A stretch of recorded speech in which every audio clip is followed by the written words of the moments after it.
merasakan kenikmatan dalam ketaatan dan bermunajat kepada Allah Subhanahu wa taala. Bilal, arihna bis shalah, yang artinya, wahai Bilal. Bismillahirrahmanirrahim.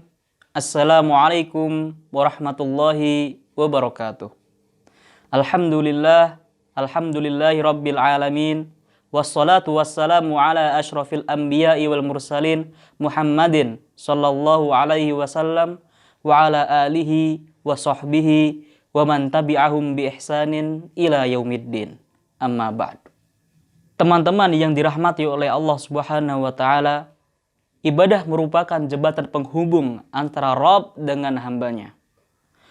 Dan jembatan ini digunakan untuk memperoleh kasih sayang dan ampunan dari Allah Subhanahu wa taala. Semakin kokoh jembatan tersebut, semakin melimpahlah rahmat, maghfirah dari Allah Subhanahu wa taala kepada hambanya.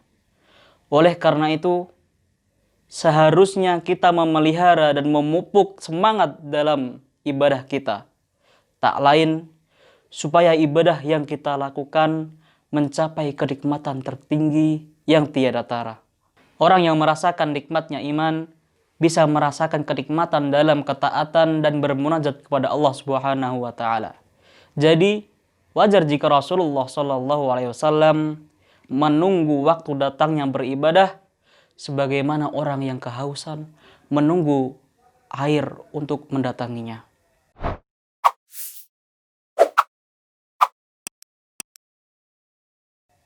Rasulullah sallallahu alaihi wasallam bersabda kepada Bilal, "Ya Bilal, arihna bis shalah."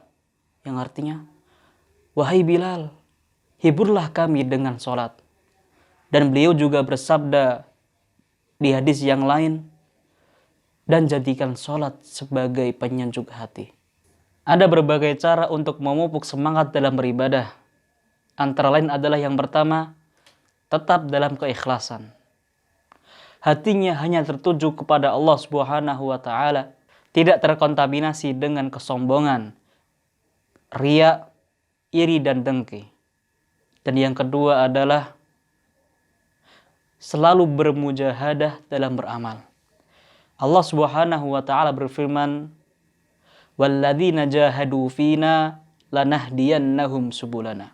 Dan orang-orang yang bersungguh-sungguh mencari keridhaan kami, sungguh kami akan tunjukkan kepada mereka jalan kami.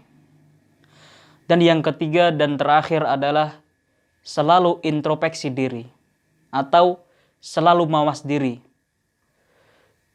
Jadi sepanjang perjalanan kita dalam beribadah, kita harus selalu bermuhasabah. Apakah ibadah yang kita lakukan hanya untuk kepada Allah? Kalau misalnya kita belum sampai dalam derajat itu, maka kita harus selalu memperbaiki ibadah kita yang selanjutnya.